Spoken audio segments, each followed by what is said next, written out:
ceremonies,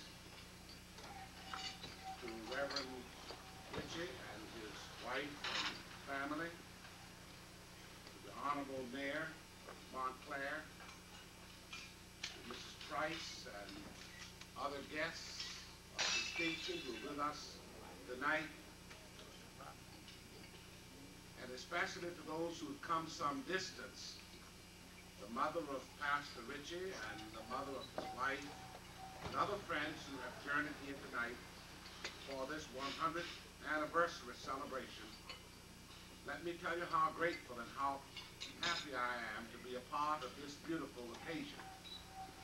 I wish that every one of you, can you hear me? Yes. I wish that every one of you, I can take this down and start howling now. I wish that every one of you could be where I am so that you could embrace the beauty of the room. It is absolutely beautiful from where I am standing. The decor and all of that, but the people are so good looking. Union Baptist is a fine looking church. Tonight you are at your very best. I've got a church full of deacons who have become widowed and otherwise left alone. They keep on telling me all the time where I go around, they say, "God, bring me back some names, some phone numbers." And so is anybody here tonight who's interested? I'll be glad to take it back to New York. One of them said to me the other day, he said, "Doc, you know, I got to hurry up." I said, "What do you mean hurry up?" "I got to find me a nice Christian woman and a clean place to stay." So you see what they have on their mind. I've had 2 or 3 serious disappointments here tonight. One brother came up here and told me I gave a commencement or baccalaureate for him in 1951. I've been around here passing for much younger than that. Now, stop talking about things like that. And then Brother Rich's mother got up and confessed to all of you that I was her schoolmate.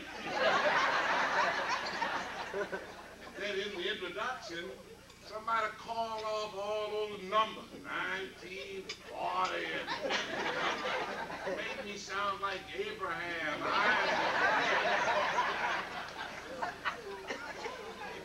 This part of New Jersey is always close to my heart because when I was a little boy down in Norfolk, one of my great heroes was my Uncle James Hughes, who was the pastor of the Union Baptist Church in Orange.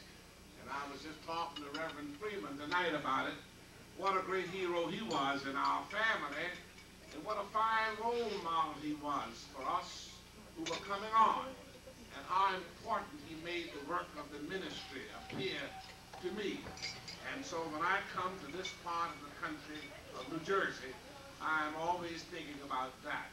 And then I've known your pastors. You know, Reverend Rice brought me into the ministry. I was licensed to preach under D.C. Rice in Norfolk. I preached my first sermon under him.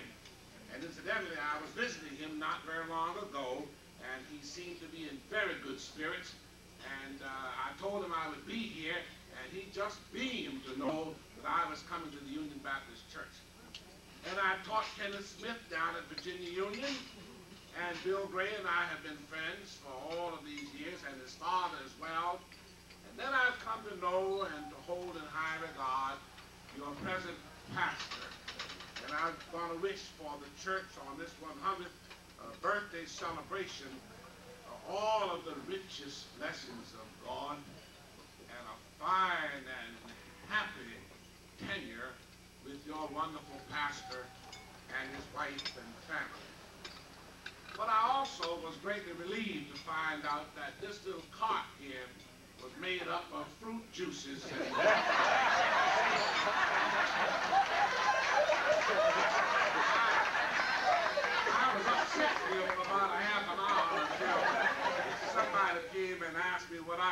drink, you know.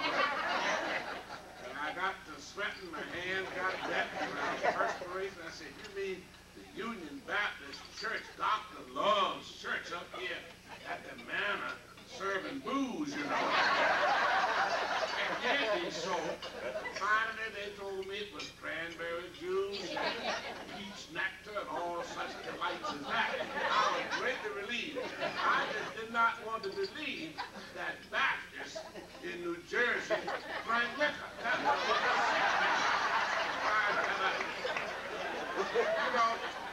the last thing that I saw in Virginia was so discouraging. They had just integrated all the hotels, you know. Just as I was leaving, they started that integration. And the Baptist General Association decided to have its closing banquet session at the great John Marshall Hotel, where all of us had been scrubbing and bussing dishes and cleaning up for ages. And so we all put on our tuxedos and got pretty, go down to the John Marshall Hotel for this closing session. When we got down there, we found out that there were two dining rooms served by the same kitchen, you know, and in one dining room were the Henrico County Democrats. And then on the other side were the Black Baptists of Virginia, the Baptist General Association. And so everything went well. We were treated just so cordially. But the waiters wanted to get home. They didn't care what they were doing. We all had the same entree, you know, rubber chicken and stiff fried up green peas, you know. But when it came down for the desserts were very different, because the Democrats of Henrico County had ordered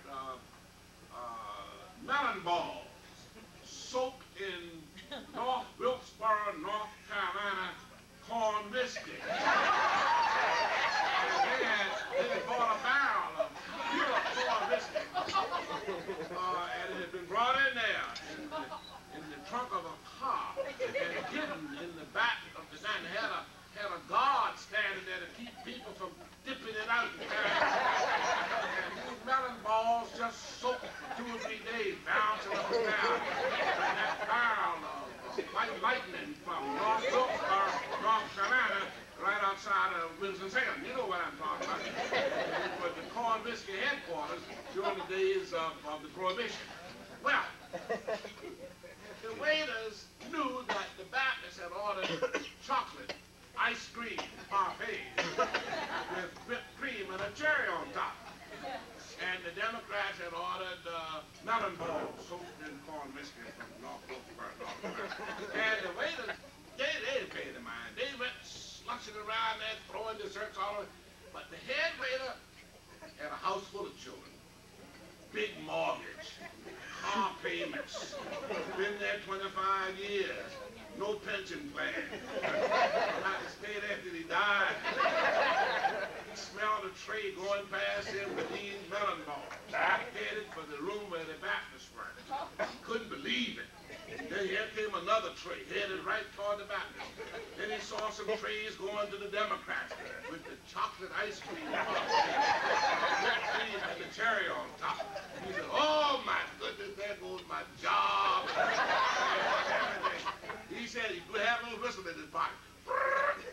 Hold it, everybody. And he said, come in. Where are you taking these desserts? I don't know, Chief, what's the problem? Did I see you taking some melon balls? Yeah, I took my... Yeah. Go get them on the double. Hurry, hurry. All of them. Go get all the melon balls with the... from North Wilkesboro, North Carolina. Soaked in corn biscuits from the Baptist. And go in here and get all the chocolate ice cream parfait with the whipped cream and the cherry on top from the Henrico County Democrats. Then he started wiping sweat. He wasn't how he was going to make out. So he looked up, and here were all the chocolate ice cream parfaits with the whipped cream and the cherry on top, undisturbed, intact, brought back from the Democrats' dining room. Where are the other ones? Could you go in there and see what's going on in there? The fellow in there came back, he said, it was rough.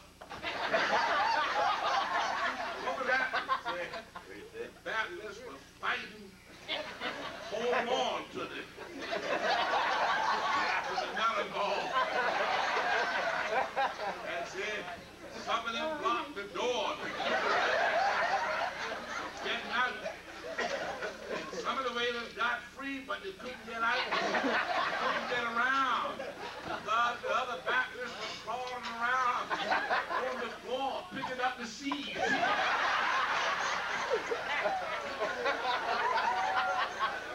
you see, I was greatly relieved to find out tonight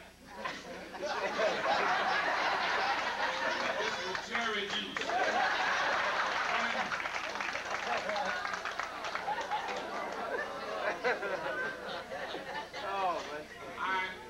I want to speak with you now, and I've got to be brief because if I've got all the sense that Miss Meyer said I had, all those schools I've been to, I ought to have sense enough to know that it's after 10 o'clock and you got to go to work in the morning. All right. But Reverend Rich and I, and Reverend, we are preachers, so we can go out whatever time we feel like it. You got to make some time. Let's think, though, seriously now, about this business of a church being 100 years old. And a great many people still looking at us with great suspicion, wondering how we earn so much respect and consideration in town. Great many people are still looking at the church from the outside. They don't know what we do inside of the churches. They've got some of the strangest notions about how we handle money. Strange notions about what we think about heaven and hell and sin and redemption.